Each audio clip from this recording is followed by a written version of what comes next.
What's up, y'all? We are in Acts chapter 12. We are going to start at verse 18. And it says, "Now as soon as it was day, there were no small stir among the soldiers what was become of Peter." Now let me give you a backstory what just happened leading up to verse 18. Peter was put in jail, and the angel of the Lord came and got Peter out of jail. And then Peter thought, matter of fact, let's just read it because I feel like it's going to bless somebody's life. So let's go back, and we are going to go we'll start at verse 4. No, we'll start at chapter 12. "Now about the time Herod the king stretched forth his hands to vex certain of the church, and he killed James, the brother of John, with the sword. And because he saw it pleased the Jews, he proceeded further to take Peter also. Then were the days of unleavened bread. And when he had apprehended him, he put him in prison and delivered him to 4 quadrants of soldiers to keep him, intended after Easter to bring him forth to the people."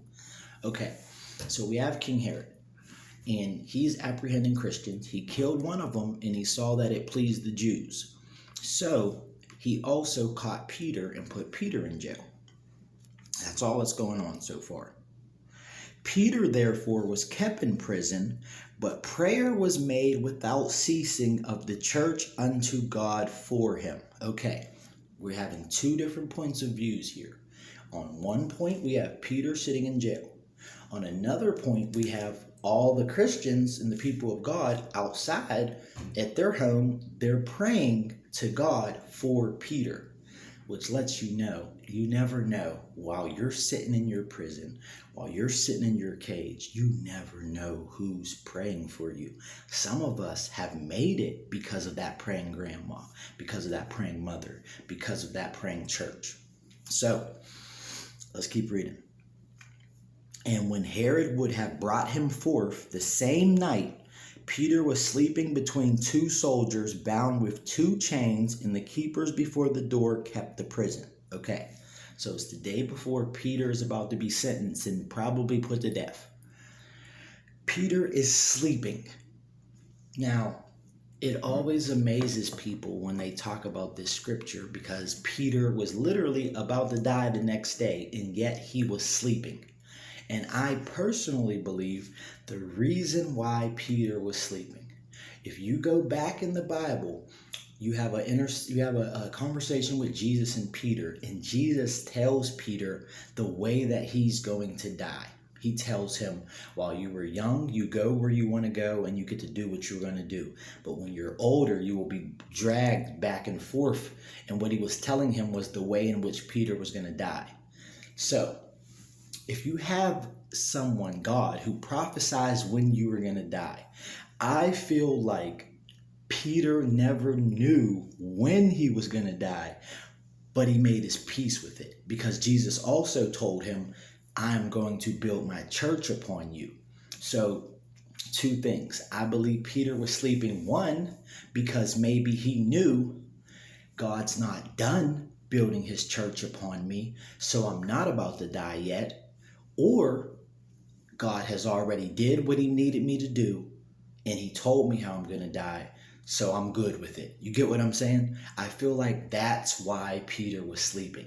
He was sleeping because of either he was at peace with death, or he knew death wouldn't come because I don't think God's done with me yet. That's just a little backstory. You can go back and read that part when Jesus and Peter talk on your own. But let's keep reading. "And behold, the angel of the Lord came upon him, and a light shined in the prison, and he smote Peter on the side and raised him up, saying, Arise up quickly. And his chains fell off from his hands." Okay, I actually just noticed the part in the scripture that I never saw before. It says that the angel smote Peter on the side. And I like that because that shows even in deliverance, it comes with some pain. it comes with some sacrifice. Not only that, but it also shows, even as believers, sometimes for what God is trying to do, it's so big and so unexpected that he has to knock some sense into us before he does it. You get what I'm saying? He didn't just have to knock out the guards. He also smote Peter on the side, which shows me that sometimes, even us as believers, we are blind to just how great God can do it. We are not always privy to the way God's going to do it. It wasn't like Peter was in jail wide awake waiting for the angels to come. No. Peter was asleep. He had no idea the angels were coming. When the angel comes, boom, wake your butt up. And how many times did God have to come to you or come to me? Marcus, wake your butt up. You're sleeping. Meanwhile, we're about to do something. Marcus, wake your butt up. Here comes the miracle. I like that. Anyway, let's keep reading. And also his chains fell from his hands. And the angel said unto him, Gird thyself and bind on thy sandals. And so he did. And he saith unto him, Cast thy garment about thee and follow me. Once again, we see he tells him, Gird thyself and bind up thy sandals. In other words, get prepared. I talk a lot about if you stay prepared, you won't have to get prepared. But seeing that Peter was unprepared, the angel tells him, get prepared. And you see, Peter doesn't ask questions. A lot of times we want to stop and we want to hear the whole plan before we get dressed. Well, Lord, why are you here? Where are we going? What about the jail? What about the charges? No, it says, and Peter did it. And so he did it. Sometimes we just need to have, and so he did it moments. You don't have to hear the whole plan. Get your butt dressed and put your shoes on. You don't have to know where the money's coming from. Put your shoes on. You don't have to know when they're going to do it. You don't have to know when she's going to marry you. You don't have to know when he's going to come and give his life to God. We don't have to know when that child is going to turn their life around. You get dressed. You get prepared. And get prepared strictly because God told you get prepared. You do not have to even know what you are getting prepared for. You just need to trust that if he's telling you to get prepared, you need to do what he says. And so he did it. That simple. He didn't ask questions. Me personally, I'd have been like, yo, what? Are you an angel? What are we doing? Where are you going? What about the guards? What about the charges? Are you about to clear my record too? Are they going to be looking for me? Am I about to be on the run? I'd have had so many questions. But Peter just did it. And he saith unto him, Cast thy garments about thee and follow me. Notice, when you follow God, you can't always take everything with you. He told him, strap your shoes on, tighten your belt. But then he says, cast your garments, meaning you can't wear that coat. That's too much weight. You can't bring that friend. That's too much weight. You can't bring that addiction. That's too much weight. You can't bring that old way of thinking. That's too much weight. You can't bring that keep buying lottery tickets when you're trying to get your money right. That's too much weight. You get what I'm saying? Cast something on the ground. You have to leave something behind. Throughout the Bible, when Jesus calls someone to follow them, you have to leave something in order to follow Jesus. You have to leave that old way in order for the new. You have to leave those new friends in order for the new. Sometimes you have to leave that job. You have to leave that area. You have to leave a lot. But the thing is, God will never tell you to leave something that you are going to need later. So if Jesus tells you cut that friend, if Jesus tells you leave that job, if Jesus tells you give that money, just do it. And he went out and followed him, and would not that it was true which was done by the angel, but thought he saw a vision. So all of this is going on, and Peter thinks it's a vision. He thinks this is a dream. I'm having a dream. This must be I'm about to beat my case tomorrow. Peter doesn't realize that what is happening is really happening. And sometimes we are the exact same way. We are in the middle of our deliverance. We are in the middle of our breakthrough, and it feels like a dream. If it says another verse in the Bible, whenever the Lord finally delivered us, it felt like a dream. And I'm trying to tell you right now that we are in a time where what God is doing is going to feel surreal. It's going to feel like a dream. It's going to feel too good to be true. Verse 10.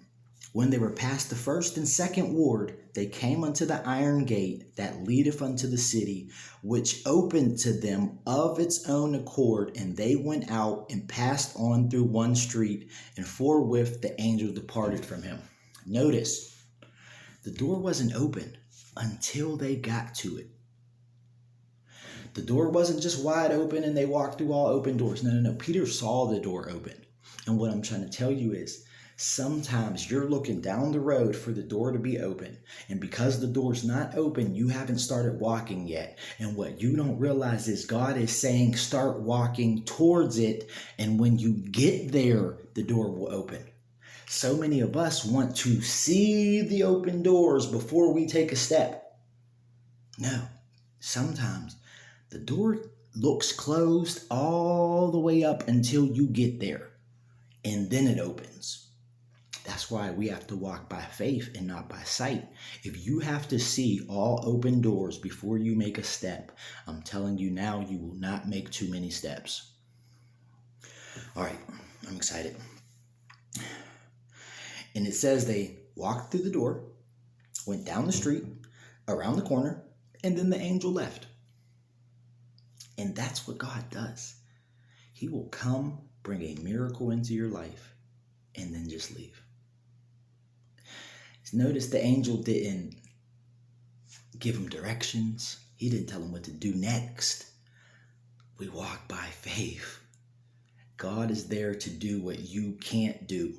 Peter could not have got himself that far out of jail. But the moment he got far enough to where now you can walk on your own, the angel left.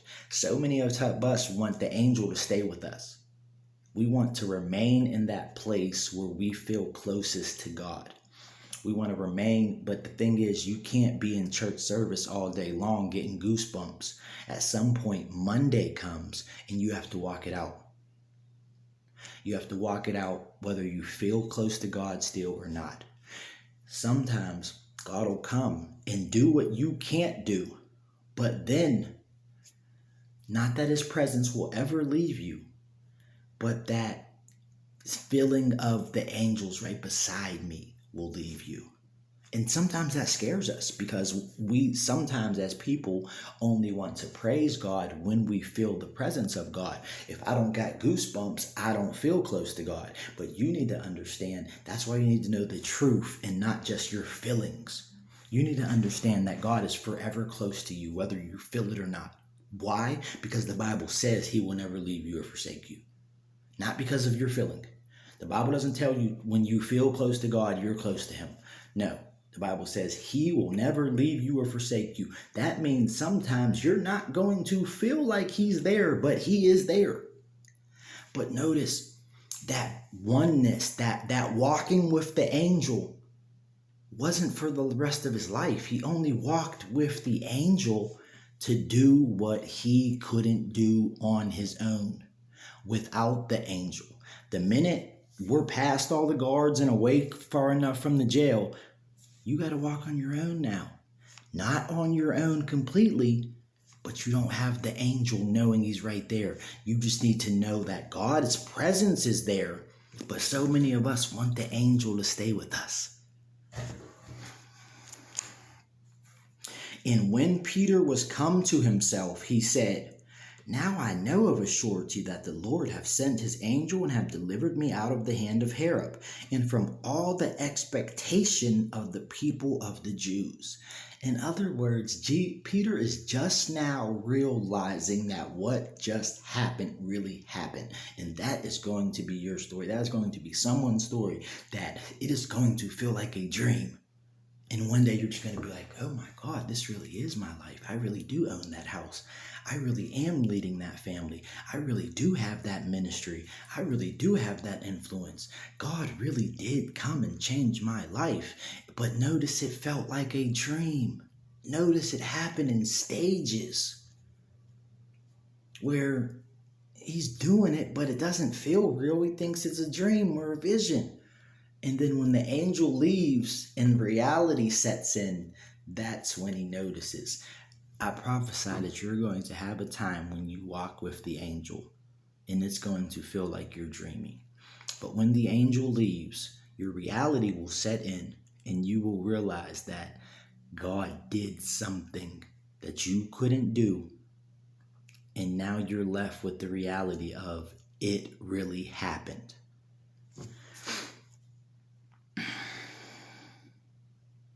Verse 12.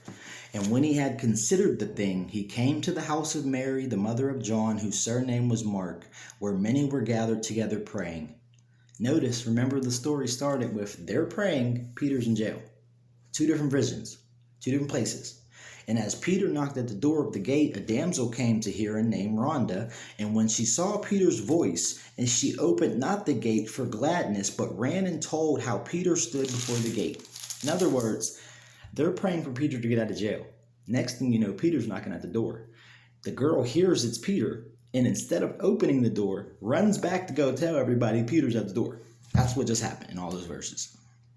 And they said unto her, thou art mad. But she consistently affirmed that it was even so. Then they said, it is his angel. In other words, the people who are praying got what they prayed for, and they think it was a dream.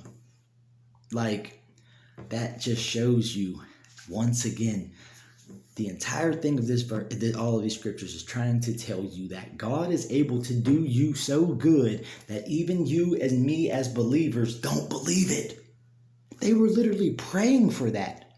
And how many times have we prayed for something and the answer came and we didn't believe it? You asked for it. You had the faith to ask for it, but when it came, it was too good to be true. In other words, when God answers your prayers, believe it. Why are you asking for it and then being surprised that it comes? But that's what happened. Literally the same people who were spending all night praying, who actually are the ones, Peter wasn't praying. These prayers are the ones that got answered. Peter didn't pray to get out. These people prayed for Peter to get out. Peter gets out and the people don't believe it. They think it's a ghost or an angel. Meanwhile, Peter's in jail. He wakes up, walks with the angel, and he doesn't believe it. But anyway, Peter continued knocking. And when they had opened the door and saw him, they were astonished. And I'm trying to tell you, when God answers this next prayer, you're going to feel like it's a dream. And you're going to be astonished. In other words, God is about to blow your mind. God is about to blow my mind. But he, beckoning unto them with the hand to hold their peace, declared unto them how the Lord had brought him out of the prison. And he said, go show these things unto James and to the brethren. And he departed and went into another place. In other words, Peter was not stupid enough to stay in that area. Get what I'm saying? The angel didn't tell him that. Peter has to rely on God-given wisdom to know that. And what I'm trying to tell you is after the angel and God does what you can't do, you still have to rely on God-given understanding on what to do next, on what to do with the money, on what to do with the influence, on what to do with the relationship, on what to do with the raise. Get what I'm saying?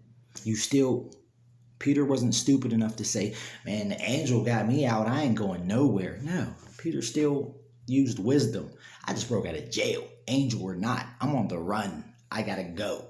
But what did he do before he left? He went and encouraged the other believers. So many times you hang on to what God is doing in your life when God did it in your life, not just for you, but for them. You need to start telling people what God is doing in your life. That is how God gets the glory. That is how what God is doing on the earth moves. That's how revival starts. When people start speaking to to the prisons that God got them out of. When I made this YouTube page and I started telling you about what God is doing in my life, that's what Peter did before he left. Before I run for my life, I'm going to witness to the other believers. Why? Because that is also something that the Lord wants, and I know the Lord will protect me while I'm in His will. So I know I'm protected long enough to give my testimony, but after my testimony's over, I'm going to use my God-given wisdom to know I'm still on the run and I got to go. See what I'm saying? All right.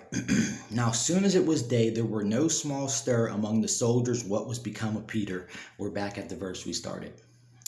And when Herod had sought for him and found him not, he examined the keepers and commanded that they should be put to death. And he went down from Judah to Caesarea and there abode. In other words, the thing that was holding Peter, those people, those jailers that were holding Peter, those demons that were holding you, those addictions that were holding you, the thing that was meant for evil to you is going to turn on the ones who were against you. The people who talked about you for evil, that same evil is going to come on them, not you. The people who counted you out are going to have to come back and ask you to count them in. The people who doubted you are going to come to you and ask you, help us increase our faith. The people who said you'd never make it will be asking you how you made it. Get what I'm saying? God has a way of turning things around. And the exact same jailers who were holding Peter, who had the upper hand, knowing Peter was going to die tomorrow. In other words, those people died tomorrow and Peter's still alive. Once again, that is what I'm trying to tell you. Peter could have never saw that coming. God can do you better than you see coming. You keep, myself included, I keep doubting God and trying to do what I can see.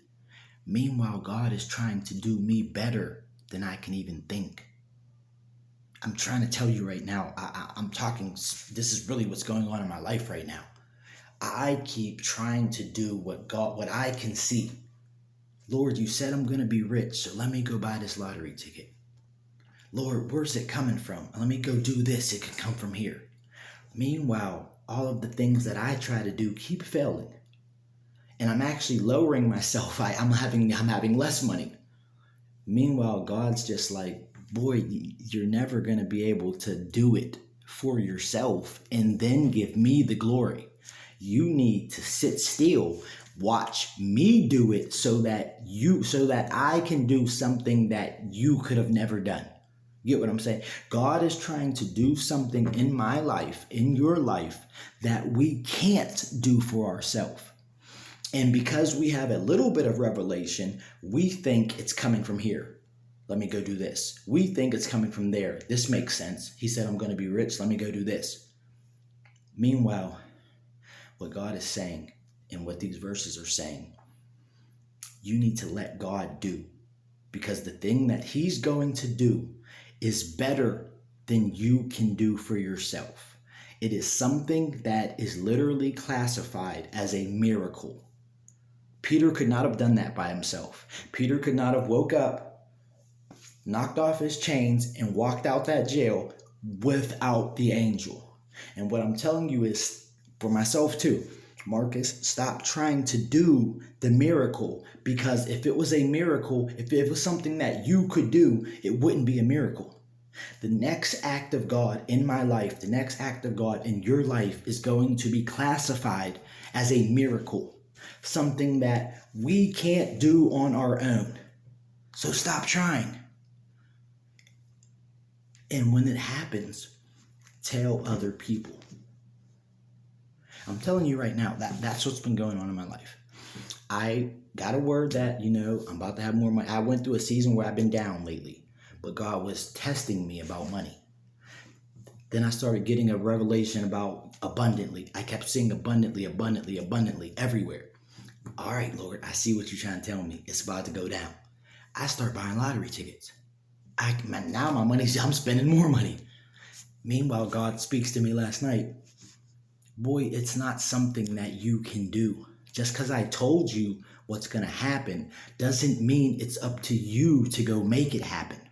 Because if you were able to make it happen, at the end of the day, it's going to be less glory for me because you made it happen, Marcus. Yeah, you're going to give me the glory after you made it happen, but that's not what's happening on this next one.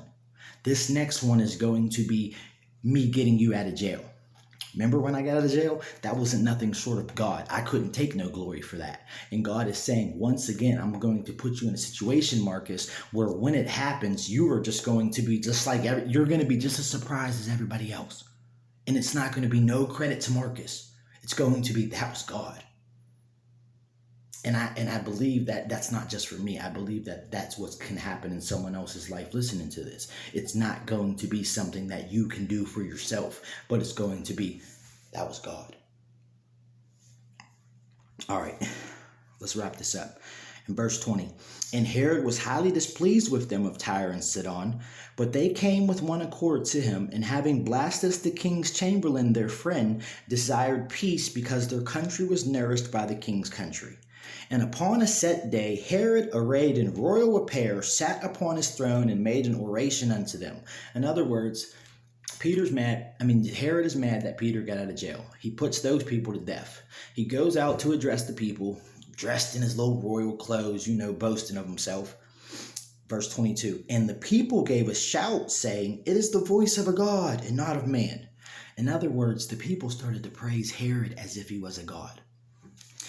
Verse 23, and immediately the angel of the Lord smote him because he gave not God the glory, and he was eaten of worms and gave up the ghost. Okay, you see how Peter got out of jail by that angel. And then Peter gave God the glory and then moved because of Herod. You see how the angel leaves Peter. Herod's mad. He gives himself the glory. The angel that left Peter goes and kills the thing that has Peter moving. You get what I'm saying? Peter was right to move because Herod's not dead yet, and he doesn't know Herod's going to be dead. What I'm trying to tell you is you use your God-given wisdom. Peter uses his God-given wisdom to know, I got to give God the glory, but then I got to move because I'm on the run. He gives God the glory. The thing he's on the run from doesn't give God the glory. And then that same angel that got Peter out goes and kills the thing Peter was running from. What I'm trying to tell you is, when Peter left, he didn't know I'm leaving until Herod dies. He just was following God-given wisdom. And what I'm trying to tell you is this next move in your life, you're just going to be following God-given wisdom, not knowing what God or the angel is going to do. But it's going to be better than you can imagine. Peter would have never thought. He just knew, I got to give God the glory, and then I got to go. He didn't say, I got to go until the angel kills Herod. He had no idea. Herod is a king. That would be like God killing the president for us. You can't see that coming. I can't see the president's going to die so that my life can be blessed. I can't see the coronavirus is going to come so that I can get extra money. I can't see a stimulus check is going to get passed right when I need money. You can't see stuff like that coming. But yet, just walk in God-given wisdom, and God is going to blow your mind. And that same thing that Peter was running from, which he was right to run from, but when you're God's, God got you. And now Peter ain't got to run from nothing. And now it started off as someone having the upper hand over God's people. God's people praying. God's person getting blessed. God's person giving God's glory. And then the tables turned. And the thing that was over God's people, all of those things, from the demons to the addictions, to the chains, to the cages, to the principalities and powers, are all dead. And you are standing, still giving God the glory. If this doesn't give you a reason to trust God and start praising and stop trying to do it yourself, then this word isn't for you. And that's okay. But if this word is for you, you just like me, you can't wait to see what happens next. God bless.